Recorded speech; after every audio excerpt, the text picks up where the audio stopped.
Hello, I am Sunil Guleria और आज हम जावा में सीखेंगे कि हम अपनी क्लास कैसे बना सकते हैं। और ये जो सी प्लस प्लस सीख के आए हैं उनके लिए ये इजी लगेगा कि हम, क्योंकि जावा जो है that is what object oriented programming language. So अगर हम जावा में अपना प्रोग्रामिंग करना चाहते हैं तो हमें उसमें 2 नंबर का सम फाइंड आउट करना है, लेकिन वो जो 2 नंबर का सम फाइंड आउट करना है उसको हम क्लास के थ्रू क्रिएट करना चाहते हैं। सो उसके लिए आपने VS कोड ओपन करना है, और जो VS कोड आप ओपन करेंगे, जो प्रोजेक्ट अगर आपने बनाया है उसमें पहले, तो उस प्रोजेक्ट को आप ओपन कर लीजिए और उसमें आपके पास SRC नाम का फोल्डर होगा। जो SRC नाम का फोल्डर है उसमें आप क्लिक करिए और आप एक प्रोग्राम बनाइए और उसका नाम रखिए आप what that is adding 2 numbers and dot जावा। आपने फाइल की एक्सटेंशन रखनी है क्योंकि जो जावा में आपकी फाइल एक्सटेंशन है वो डॉट जावा है। अब आप इसको क्लोज कर दीजिए जो एक्सपेंड किया आपने फाइल एक्सप्लोरर, और अब इसमें आपने अपना कोड लिखना है। अपना कोड लिखने के लिए आप यहाँ पर जो एडिंग 2 नंबर्स हमने क्लास बनाई है, ये जो फाइल बनाई है इसमें आपने क्लास बनानी है। तो जो क्लास आपने बनानी है उसमें आपने लिखना है पब्लिक एंड देन एडिंग, जो सेम टू सेम नाम रखना है, एडिंग देन 2 एंड देन उसके बाद है हमारे पास एडिंग 2 नंबर्स। और जब आप यहाँ नीचे एक अभी आपने मैसेज नोटिस किया होगा, यहाँ ओपनिंग जावा प्रोजेक्ट्स आता है, जैसे आप वो करते हैं तो ये अपने आप आपको सुजेस्ट भी करता है। अभी मैंने लिखा है adding class public class adding 2 numbers, और इसके बाद आप करली ब्रैकेट्स क्लोज करो। जैसे आप करली ब्रैकेट्स क्लोज करते हैं और उसके बाद मैंने ये सेव किया है, फिर हम इसके अंदर लिखते हैं पब्लिक स्टैटिक वॉइड मेन। अब हमने पब्लिक स्टैटिक वॉइड मेन लिखा है, ये ऑटोमेटिकली है, तो आपके पास एक ये मेन बन जाता है। हम क्या कर रहे हैं कि अपने प्रोजेक्ट में हम अलग अलग क्लासेस क्रिएट कर रहे हैं, तो ये हमने क्रिएट किया है। और मैंने पिछली वीडियो में ये डिस्कस भी किया था कि how we can create the first program in Java. अब ये हमारे पास जो है वो ड्राइवर कोड हो गया। ड्राइवर कोड मीन्स जिसके अंदर आपने यहाँ पर जो हम क्लास बनाएंगे उसका ऑब्जेक्ट बनाएंगे और उसके फंक्शंस को कॉल करेंगे। अब आप क्या करिए, इसको जो ये वाली क्लास होती है, इस क्लास के अंदर मेन है, और जिस क्लास के अंदर जावा में मेन है वही आपकी फाइल का नाम होना चाहिए, राइट। सो हमारी फाइल का नाम क्या है, एडिंग 2 नंबर्स डॉट जावा। तो उसी नाम की हमने पब्लिक क्लास बनानी है और उसके अंदर मेन बनाना है। इसको भी हम धीरे धीरे आगे आने वाले टाइम में डिस्कस करेंगे कि ऐसा क्यों करना पड़ता है। अब आप यहाँ आइए, और जो ऑब्जेक्ट ओरिएंटेड प्रोग्रामिंग लैंग्वेज होती है, बड़े ध्यान से सुनना, जो भी एक टर्म यहाँ यूज़ की जा रही है उसका एक मीनिंग है, उसको इमेजिन करिए और उसको ढंग से सुनिए। तो आपने उसमें एक क्लास बनानी है। क्लास आप कोई भी अपनी चॉइस की बना सकते हैं, जैसे मैंने क्लास मैथ्स बनाई है। तो जावा में जब भी आपने किसी प्रॉब्लम का सोल्यूशन ढूंढना है तो जावा जो एक्सपेक्ट करता है कि it is true object oriented programming language या it is strict object oriented programming language, तो हमने उसमें हर एक प्रॉब्लम का सोल्यूशन जो है वो विद द फॉर्म ऑफ या in the form of class आपने करना है। सो एंड ऑफ आपने कह दिया, end of what, that is maths class.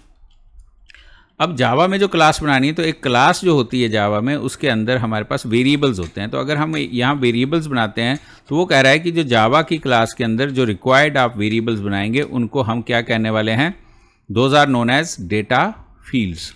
तो उनको हम डेटा फील्ड्स कहेंगे, डेटा फील्ड्स। सो ये सारे 3 आपके पास डेटा फील्ड्स आ गए। अब हमें पता है कि क्लास के अंदर जो है वो फंक्शंस होते हैं। अब ये उस स्टूडेंट के लिए नहीं है जो डायरेक्ट आपका जावा में आ रहा है and he has no idea of what that is, what do you mean by variables, what do you mean by methods और फंक्शंस। सो फंक्शंस पहले क्लियर होने चाहिए, तब वो उनके लिए ये प्रोग्राम है। सो पब्लिक आप लिखिए, वॉइड आप लिख दीजिए, और अगर आप चाहते हैं यहाँ तो एक हम फंक्शन बनाते हैं सेट डेटा, और यहाँ पर कैमल अप्रोच यूज़ की जा रही है जिसमें आपने जो मेथड, जो फंक्शंस होते हैं जावा के उनको हम मेथड्स कहते हैं। तो आपने ये टर्मिनोलॉजी माइंड में रखनी है कि जो जावा के फंक्शंस हैं उनको हम मेथड्स कह रहे हैं, और सेट डेटा हमने मेथड बनाया है, और इसके आगे हमने पब्लिक भी लगाया है। This is known as access specifier, क्योंकि इसको कहीं से भी आप एक्सेस कर सकते हैं। सो ये पब्लिक एक्सेस स्पेसिफायर हो गया। अब हम इसमें सेट करना चाहते हैं। सेट क्या करना हमने, so num1 is equal to कोई वैल्यू हम दे देते हैं, that is let's suppose 100। num2 is equal to कोई वैल्यू दे देते हैं, let's suppose that is 20। So ये हमारे पास क्या हो गया, एंड ऑफ मेथड।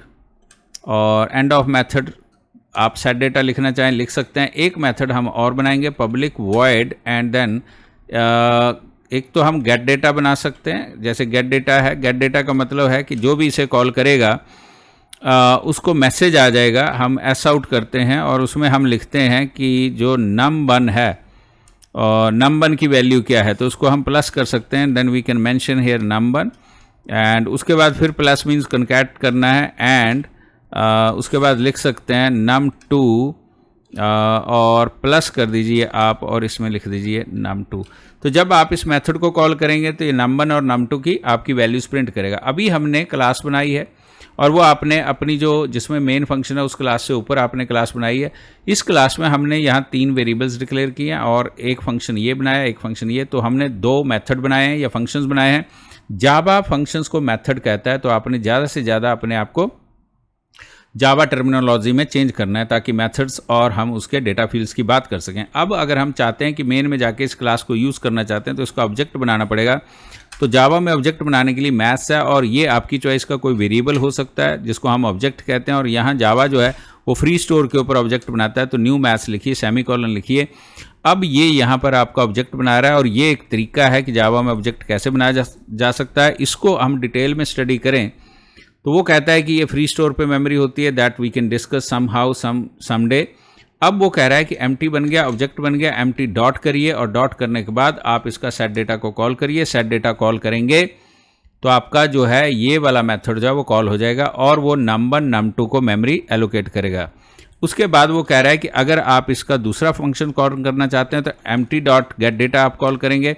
और अब हम इसको सेव करते हैं, सेव करके राइट क्लिक करके रन कोड करते हैं तो ये आपके मेन को एग्जीक्यूट करेगा और मेन को जब एग्जीक्यूट करेगा तो आपका गेट डेटा जो है वो आउटपुट दिखा देगा num1 = 100 एंड num2 = 20। हमने एक सिंपल क्लास बनाई है, उसके अंदर हमने क्या किया, हमने 2 मेथड ऐड किए हैं। अब अगर आप चाहते हैं कि इसको आप विजुलाइज करना चाहते हैं कि हाउ आई कैन अंडरस्टैंड कि इसका क्या रोल है, तो इसको विजुलाइज करने के लिए हम क्या करने वाले हैं, हमें इसकी एक इमेजिनेशन और फोटो बनानी पड़ेगी अपने ब्रेन में। तो उसकी फ़ोटो मैं एक्सप्लेन करता हूँ आपको, आपने कोशिश करनी है कि ये मेरे पास है। इसके लिए आप सबसे पहले तो इस कोड को मैं कॉपी करता हूँ Ctrl+C और यहाँ पर मैं कहीं पेस्ट कर देता हूँ और ये जो पेस्ट हुआ है इसका कलर जो है आप कोई चेंज कर दीजिए, मान लीजिए येलो कर दीजिए। अब मुझे क्या करना है, इस कोड को हमें कॉपी करना है। कॉपी करने का मतलब है कि इसको एक्सप्लेन करता हूँ मैं। तो सबसे पहले आपने ध्यान देना है कि इसको अगर आप समझना चाहते हैं तो सबसे पहले आप लाइन लीजिए कि ये मैथ्स एम्प्टी क्या करने वाला है, ये हमें क्या आउटपुट देने वाला है। सो आप यहाँ आ जाइए और इसको स्टडी करिए कि जब आप मैथ्स एम्प्टी करते हैं तो आपने एक पिक्चर बनानी। जावा में ये सीखना बहुत ज़रूरी है कि एम्प्टी नाम का एक बॉक्स बनेगा ऐसे, और जो न्यू मैथ्स आप करते हैं तो न्यू क्या करता है, ये मेमोरी एलोकेट करता है। अभी आपने इमेजिनेशन करनी है कि जो मैथ्स क्लास है, ये वाला जो राइट पोर्शन है, ये वाला आपका this one maths, right. So new जो है वो फ्री स्टोर के ऊपर गया और आपकी क्लास को जितना स्पेस चाहिए उतना स्पेस एलोकेट कर दिया। जब ये स्पेस आपका फ्री स्टोर के ऊपर एलोकेट हुआ है और इसका कोई ना कोई रेफरेंस होगा, इसका कोई ना कोई एड्रेस होगा, जो C++ सीख के आ रहे हैं उनको पता है कि हम जब भी कोई वेरिएबल बनाते हैं उसका एक रेफरेंस होता है, एक एड्रेस होता है। आपने इमेजिनेशन करनी है कि ये रेफरेंस जो है वो, ये रेफरेंस आपका कहाँ स्टोर्ड है, वो आपका इस एम्प्टी में स्टोर होना है। तो आपने इमेजिनेशन ये करनी है कि आपके पास 2 वेरिएबल्स बनते हैं, एक ये एम्प्टी नाम का और ये आपका फिक्स्ड मेमोरी के ऊपर बनता है और इसके अंदर आपका ये जो रेफरेंस है वो यहाँ स्टोर हो जाता है 65510 ऐसे। और जो इसके अंदर आपने वेरिएबल्स बनाए जैसे num1 num2 और जो RES हमने बनाया, वो आपने इमेजिनेशन ऐसे करनी है कि इस मेमोरी ब्लॉक में वो num1 num2 और RES नाम के 3 आपके पास वेरिएबल्स बन जाते हैं। अगर आप न्यू हैं, फ्रेशर्स हैं, तो आप ऐसे ही फ़ोटो बनाइए। और फिर हमें ये भी पता चलता है कि ये जो फ्री स्टोर पे मेमोरी बनी है ये कहाँ बनती है, कैसे होती है। सो इसको we can discuss later on. अभी आपको ये पिक्चर बनानी है। फिर मैंने जब इसका empty.setData कॉल किया तो उस सेट डेटा ने क्या किया, इसमें एक वैल्यू डाल दी 100, इसमें एक वैल्यू डाल दी 20। उसके बाद जब आपने गेट डेटा को कॉल किया तो उसने क्या किया, उसने इस 100 को उठाया और इस num2 की वैल्यू को उठाया और उस दोनों को ऐड करके उसने इसमें स्टोर कर दिया और ये आपका RES जो है वो 120 बन गया। और सॉरी, मैंने ऐड नहीं किया है, आपने गेट डेटा, उसने इसकी वैल्यू उठाई और इसकी वैल्यू उठाई, क्योंकि कोड जो है आपका, आप कोड देखिए, जो कोड है आपके फंक्शन के अंदर, वो कोड क्या है हमारे पास, वो सिर्फ डिस्प्ले कर रहा है। अगर आप चाहते हैं, जो मैंने अभी आपको एक्सप्लेन किया कि हम चाहते हैं कि दो नंबर्स का सम भी हो, तो आप एक पब्लिक कीवर्ड लगाएंगे, वॉइड लगाएंगे, और एक फंक्शन बना देंगे सम कुछ ऐसा, और इस सम में what we are expecting that is RES is equal to num1 plus num2। हम इन दोनों को ऐड कर देंगे और जब ऐड करेंगे तो एस आउट लिखेंगे और एस आउट में जाके हम एक मैसेज दे देंगे द सम इज, और साथ में क्या कर दीजिए प्लस एंड देन RES आप कर सकते हैं। आप कंट्रोल एस करिए। जब आप ऐसा कर देंगे तो ये क्या करेगा कि जब आप सम को कॉल करेंगे, सम भी हमें कॉल करना पड़ेगा, तो आप सम कहाँ कॉल करने वाले हैं, आप मेन में आ जाइए और मेन में जाके गेट डेटा है ये डिस्प्ले कर देगा, और एम्प्टी डॉट आप सम को कॉल करो, ऐसे सम कॉल करेंगे तो आपका सम भी कॉल हो जाएगा। अब ये जो सम आपका कॉल हुआ है, अगर आप इसको समझना चाहते हैं तो उसने जब यहाँ पर सम को कॉल करना है तो सम में वो नंबर num2 को ऐड करके RES में स्टोर करके उसको आपको डिस्प्ले कर देगा। अब अगर हम इसकी आउटपुट देखना चाहते हैं तो आप राइट क्लिक करिए and run the code and you will see the result. ये आपके पास वो गेट डेटा आ गया और ये आपके पास जो सम है उसके 2 नंबर्स का सम हो गया। इस तरह से आप इस क्लास में ऑब्जेक्ट ओरिएंटेड प्रोग्राम आपने जब भी जावा में बनाना है तो आपने ये इमेजिनेशन कर लेनी है कि सबसे पहले आपने एक क्लास बना लेनी है, जो क्लास बनती है उसमें आपने प्रॉब्लम का सोल्यूशन ढूंढना है। अब इस क्लास में हम we can add the number of function, sum, subtract, multiplication, division, whatever you want to create, वो आप यहाँ पर क्रिएट कर सकते हैं। सो ये था कि हम एक जब भी जावा में कोई ऑब्जेक्ट ओरिएंटेड प्रोग्राम बनाएंगे तो हम ऑब्जेक्ट ओरिएंटेड प्रोग्राम जो मेन है उसमें आपने 2 नंबर्स का सम फाइंड आउट नहीं करना है। आपने जो क्लास बनानी है ऑब्जेक्ट ओरिएंटेड प्रोग्रामिंग का यही फंडा है कि आप एक क्लास बनाइए और क्लास के अंदर आप उसके डेटा फील्ड्स और मेथड्स डिफाइन करिए, और जब डेटा फील्ड्स और मेथड डिफाइन करते हैं फिर आप उनको यहाँ पर कॉल कर सकते हैं। अब हमारे पास नेक्स्ट पॉइंट है कि यहाँ मैंने इंट लगाया, इंट के 3 वेरिएबल्स बनाए, इसके आगे मैंने कोई एक्सेस स्पेसिफायर नहीं लगाया। अगर आप चाहते हैं कि इसको कोई और एक्सेस ना कर सके तो हमें प्राइवेट एक्सेस स्पेसिफायर लगाना है। प्राइवेट से क्या बनता है कि ये जो हमारे वेरिएबल्स हैं जिनको हम डेटा फील्ड्स कह रहे हैं, ये जो डेटा फील्ड्स हैं ये प्राइवेट बन गए हैं, और जो प्राइवेट होते हैं उनको हम यहाँ पर जाके एक्सेस नहीं कर सकते हैं। फॉर एग्जांपल एम्प्टी डॉट अगर num1 इज इक्वल टू 100 करूँ तो आप इसको यूज़ नहीं कर सकते हैं, और अगर empty dot num2 is equal to कोई वैल्यू दूँ इसको मैं 200, तो ये हम ऐसे यूज़ नहीं कर सकते हैं, क्योंकि ये एरर देगा कि जो num1 है वो क्लास का प्राइवेट डेटा फील्ड है हमारा, और उसको ये मेन फंक्शन जो है वो यूज़ नहीं कर सकता, क्योंकि ये जो मेन फंक्शन है वो हमारी इस क्लास का जो है वो फंक्शन नहीं है, राइट। तो उसको हम प्राइवेट बनाते हैं। मोस्टली जब हम ऑब्जेक्ट ओरिएंटेड का सेकंड फीचर इंप्लीमेंट करते हैं that is known as what, second feature को आप क्या कहने वाले हैं, क्या होता है। तो फर्स्ट फीचर आपने रिकॉल करना है कि जो फर्स्ट फीचर होता है उसको क्या कहते हैं। तो फर्स्ट फीचर है आपका that is known as encapsulation. Encapsulation का मीनिंग क्या होता है, दैट इज पुटिंग टुगेदर। अब what we have put together in suppose our class, that those are known as variable, जिनको हम डेटा फील्ड्स कह रहे हैं।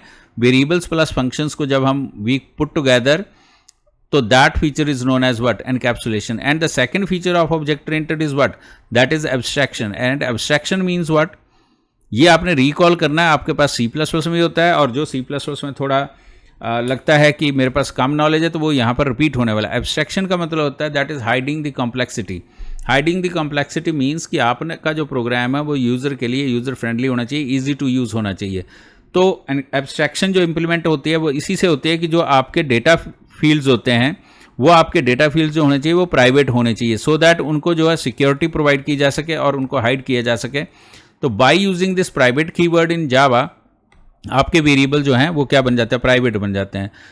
अगर आप C++ के साथ कंपेयर कर रहे हैं या माइग्रेट होके आए हैं या आपके पास C++ का नॉलेज है, तो उसमें जब आप कोई भी यहाँ एक्सेस स्पेसिफायर प्रीफिक्स नहीं करते हैं तो वो बाय डिफ़ॉल्ट प्राइवेट होते हैं। जावा में बाय डिफ़ॉल्ट जो एक्सेस स्पेसिफायर है वो डिफ़ॉल्ट है, वो प्राइवेट नहीं है। तो जब हम यहाँ नहीं लगा रहे हैं, अगर मैं मान लीजिए इस num1 का इसको एक्सेस स्पेसिफायर को हटा देता हूँ तो यहाँ वो num1 को आपको यूज़ करने देगा। सो जो डिफ़ॉल्ट एक्सेस स्पेसिफायर होता है, इट मीन्स जब हम कोई भी एक्सेस स्पेसिफायर नहीं लगाते हैं तो वो डिफ़ॉल्ट होता है। इस डिफ़ॉल्ट को समझने के लिए हमें थोड़ा सा और नॉलेज की ज़रूरत है, तो आज आप इसको प्राइवेट ही रखिए। प्राइवेट का मतलब है कि इसको इस क्लास के फंक्शंस के अलावा और कोई यूज़ नहीं कर सकता। इसका मतलब ये मेन यूज़ नहीं कर सकता है। अगर आप इसको रन भी करेंगे तो ये आपको एक एरर देने वाला है। अगर आप राइट क्लिक करिए, आप रन कोड करिए तो आपको एरर देने वाला है। एरर क्या आ गया इसने, एरर्स को भी बड़े ढंग से समझिए। आप प्रोग्रामिंग को एंटरटेनमेंट ना समझिए, आपको यहाँ डिवोशन देनी पड़ेगी, आपको समझना पड़ेगा, आपको उसके पीछे एज कंपाइलर काम करना पड़ेगा। इसने आपको एक मैसेज फ्लोट किया that is num1 has private access in the maths class. So it means here we are implementing what the object oriented programming concepts. तो अब आप इसको डिलीट कर दीजिए और आप यहाँ पर वो प्राइवेट वाले मेंबर्स को यूज़ नहीं कर सकते हैं, राइट। सो ये था हमारे पास बेसिक नॉलेज कि हम क्लास कैसे बना सकते हैं। इसको हम डिटेल में कई छोटे छोटे पार्ट्स में आगे समझते रहेंगे कि इसमें कौन कौन से और पार्ट्स होते हैं। सो आज के लिए, अभी के लिए thank you very much. See you in the next video.